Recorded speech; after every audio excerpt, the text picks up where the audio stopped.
Di sekolah kita diajarkan bahwa sejarah peradaban manusia bergerak perlahan. Dari zaman batu ke zaman logam, lalu berkembang menjadi era industri dan digital seperti sekarang. Tapi bagaimana jika ternyata tidak semuanya seperti yang kita kira? Bagaimana jika ribuan tahun yang lalu, manusia telah memiliki teknologi canggih, bahkan mungkin lebih maju dari yang kita miliki hari ini, namun terlupakan, terkubur, dan dihapus dari buku-buku sejarah? Dari piramida raksasa yang dibangun tanpa alat berat, komputer mekanik yang lebih tua dari Galileo, hingga baterai kuno yang diduga bisa menghasilkan listrik. Inilah misteri teknologi tersembunyi yang mengguncang pemahaman kita tentang masa. Lalu, 1. Piramida Giza, karya arsitektur atau teknologi canggih. Piramida Agung Giza berdiri megah di dataran Mesir selama lebih dari 4.500 tahun. Berat setiap batu yang menyusunnya mencapai 2 hingga 70 ton. Totalnya lebih dari 2 juta batu disusun. Dengan ketepatan luar biasa, celah antar batu nyaris tidak bisa dimasuki selembar kertas. Pertanyaannya, bagaimana mungkin peradaban kuno yang konon belum mengenal roda, belum punya alat berat, dan belum mengenal baja, bisa membangun struktur sebesar ini? Beberapa teori tradisional menyebutkan bahwa tenaga manusia dan sistem tuas digunakan. Namun, tak ada satupun peninggalan alat bantu yang cukup kuat ditemukan. Bahkan, beberapa ahli struktur modern mengakui bahwa membangun ulang piramida dengan akurasi dan material asli akan menjadi tantangan besar, bahkan dengan teknologi sekarang.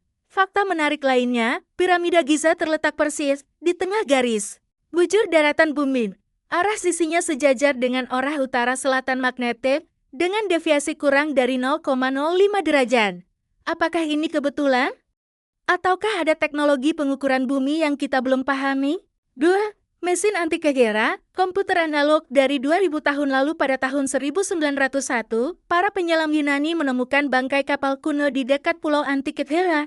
Di dalamnya terdapat benda berkarat yang aneh terdiri dari roda gigi kuningan yang rumit. Bertahun-tahun kemudian, penelitian menunjukkan bahwa itu adalah komputer analog astronomi yang dibuat sekitar tahun 100 detik M. Mesin ini dapat memprediksi posisi matahari, bulan, gerhana, bahkan kalender Olimpiade Yunani kuno. Roda giginya dibuat dengan presisi setara jam mekanik abad ke-18, padahal dibuat lebih dari 1000 tahun sebelumnya. Masalahnya, tidak ada teks Yunani atau Romawi yang menyebutkan mesin seperti ini. Dan tak ada penemuan lain yang sebanding di masa yang sama. Artinya, dua kemungkinan muncul, pengetahuan luar biasa ini hanya dimiliki oleh segelintir orang dan tidak tersebar. Kita telah salah menilai betapa maju sebenarnya peradaban kuno. Apakah itu hasil dari peradaban cerdas yang hancur karena perang atau bencana global? 3. Baterai Baghdad, listrik dari zaman Nabi.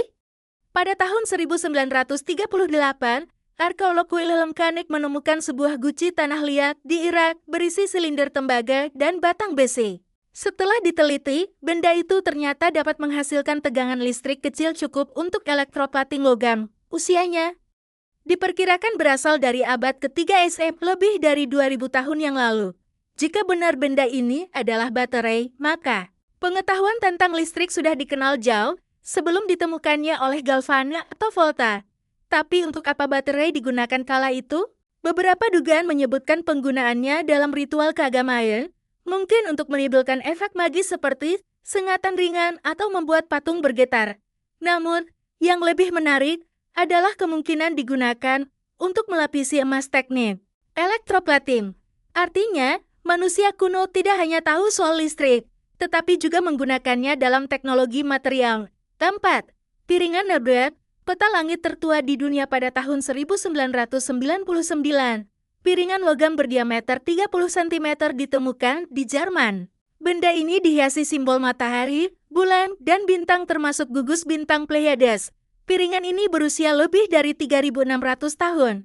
Peneliti menduga, ini adalah alat observasi astronomi yang digunakan untuk mengkalibrasi kalender dan musim. Pertanian, kombinasi seni dan sains dalam artefak ini menunjukkan pemahaman langit yang luar biasa oleh masyarakat zaman perunggu. Piringan ini juga memperkuat teori bahwa ilmu astronomi kuno mungkin jauh lebih maju dari yang kita bayangkan. Masyarakat yang kita anggap primitif ternyata mampu membaca langit dengan akurasi tinggi.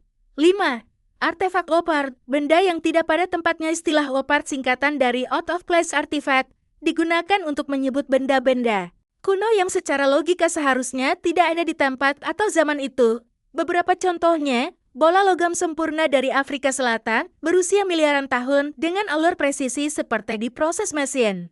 Patung pesawat terbang dari Kolombia, bentuknya sangat mirip jet modern, lengkap dengan ekor dan sayap delta, kristal lensa Nimrud, ditemukan di Irak dan diduga digunakan sebagai alat pembesar optik.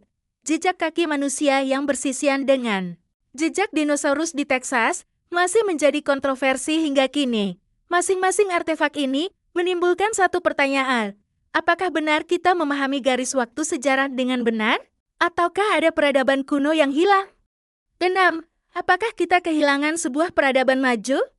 Beberapa ilmuwan dan penulis seperti Graham Hancock, Robert Bauval, dan Erich von Däniken percaya bahwa kita bukanlah peradaban manusia pertama yang maju. Secara teknologi, ada kemungkinan bahwa ribuan atau bahkan puluhan ribu tahun yang lalu, bumi pernah dihuni oleh peradaban tinggi yang akhirnya hancur akibat bencana alam global. Mereka meyakini peninggalan seperti piramida, Sphinx, Stonehenge, Machu Picchu, hingga kota bawah laut di Yonaguni adalah jejak-jejak dari peradaban itu. Dan yang menarik, banyak dari tempat tersebut berada di garis lintang dan bujur yang tidak kebetulan, seolah terhubung dalam jaringan global kuno. Jika ini benar, maka sains kuno bukanlah mitos, melainkan warisan nyata dari peradaban yang pernah menguasai bumi sebelum kita. 7. Peradaban sebelum banjir. Jejak dari masa yang terhapus dalam banyak budaya kuno, ada satu cerita yang sering muncul, kisah banjir besar yang memusnahkan dunia. Dalam Alkitab, itu disebut banjir Nur. Dalam mitologi Hindu, dikenal sebagai kisah Manu. Dalam legenda Sumeria, kita temukan Utnapishtim. Bahkan suku-suku asli di Amerika Selatan dan Utara memiliki cerita serupa. Yang menarik, kisah-kisah ini bukan hanya legenda. Beberapa peneliti meyakini bahwa banjir besar memang pernah terjadi sekitar 11.000 tahun lalu, kemungkinan akibat mencairnya es dari zaman glasial terakhir. Teori Younger-Dryas Impact Hypothesis menyatakan bahwa sekitar 10.800 detik sebuah komet atau asteroid menghantam bumi, menyebabkan perubahan iklim drastis, kebakaran global, dan naiknya permukaan laut secara ekstrem.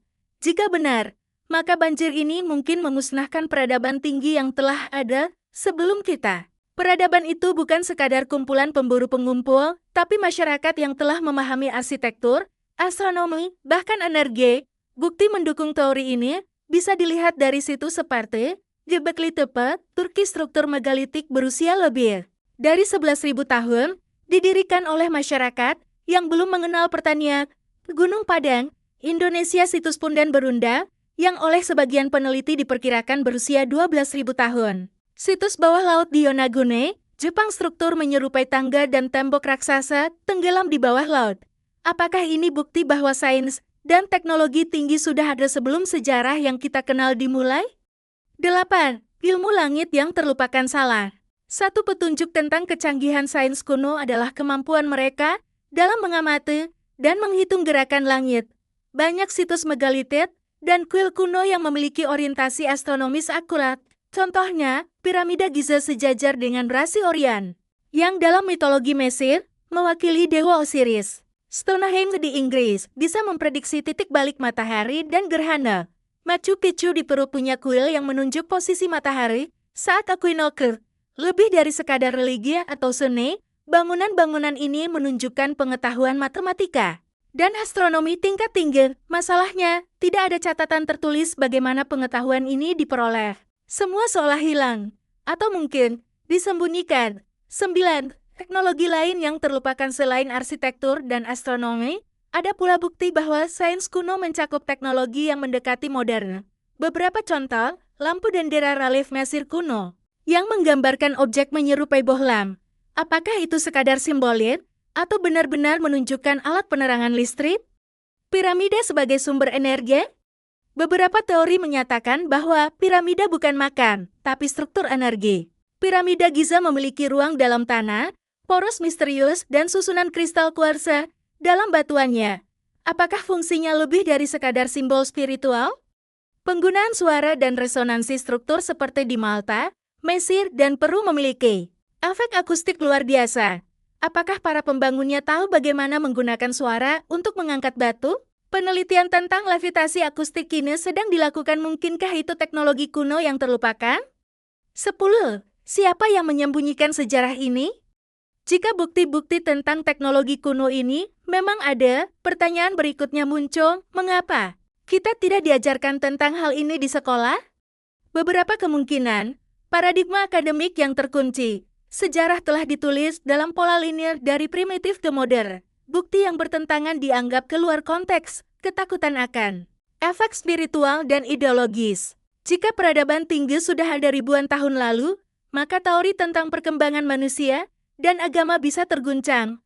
Kepentingan politik dan kekuasaan. Beberapa pihak berkepentingan menjaga narasi sejarah agar tetap terpusat bahwa pusat peradaban lahir di wilayah tertentu agar dominasi budaya tetap kuat. Penulis seperti Graham Hancock menyebut bahwa sejarah bukan hanya masalah fakta, tapi juga politik memori, siapa yang berhak mengingat dan siapa yang dipaksa untuk lupa. 11. Dunia kuno yang terhubung secara global. Hal yang mencurigakan lain adalah kesamaan bentuk arsitektur dan simbol di berbagai budaya, padahal terpisah samudra dan benua. Piramida ditemukan di Mesir, Meksiko, Peru, Kamboja, bahkan di bawah laut Jepang. Simbol ular bersayap, lingkaran dengan titik di tengah dan mata, harus muncul di berbagai budaya tanpa kontak. Sistem kalender dan zodiak langit juga punya kemiripan. Apakah ini karena inspirasi yang sama, atau karena dulu manusia sudah saling terhubung secara fisik, atau lewat warisan pengetahuan bersama? 12. Pengetahuan yang sedang dibangkitkan kembali. Beberapa ilmuwan masa kini mulai membuka kembali warisan sains kuno. Mereka menyelidiki kemungkinan bahwa struktur kuarsa di bangunan kuno bisa menyimpan frekuensi resonansi. Geometri suci seperti Fibonacci dan rasio emas digunakan dalam bangunan untuk menciptakan harmoni. Air bisa menyimpan informasi seperti yang diteliti oleh Masaru Emoto. Alam semesta mungkin dibangun oleh pola-pola getaran dan bunyi sebagai fondasi fisika dalam dunia modern. Bidang seperti kuantum fisik, klimatik, dan bioenergi justru mengarah ke pemahaman yang tampaknya sudah dikenal oleh para leluhur kita. Kita hidup di zaman di mana sains dan teknologi berkembang sangat cepat. Tapi hanya mungkin kita sedang menemukan kembali sesuatu yang sebenarnya sudah dikenal oleh manusia ribuan tahun lalu. Teknologi bukan hanya soal mesin dan listrik, tapi juga soal cara berpikir, melihat alam semesta, dan membaca pola-pola tersembunyi dalam ciptaan. Jika benar peradaban masa lalu pernah lebih maju dari yang kita bayangkan, maka kita bukan sedang menuju masa depan, kita sedang berputar kembali ke titik awal. Masih banyak misteri lain yang belum kita bahas, mesin kuno lainnya, kitab-kitab hilang, dan peninggalan teknologi dari bawah tanah atau dasar laut. Jika kamu ingin melanjutkan eksplorasi ini, pastikan kamu ikuti channel ini, aktifkan notifikasi, dan tulis di komentar teknologi kuno mana yang menurutmu paling misterius. Karena kebenaran mungkin bukan ada di masa depan, melainkan terkubur dalam masa lalu yang sengaja dilupakan.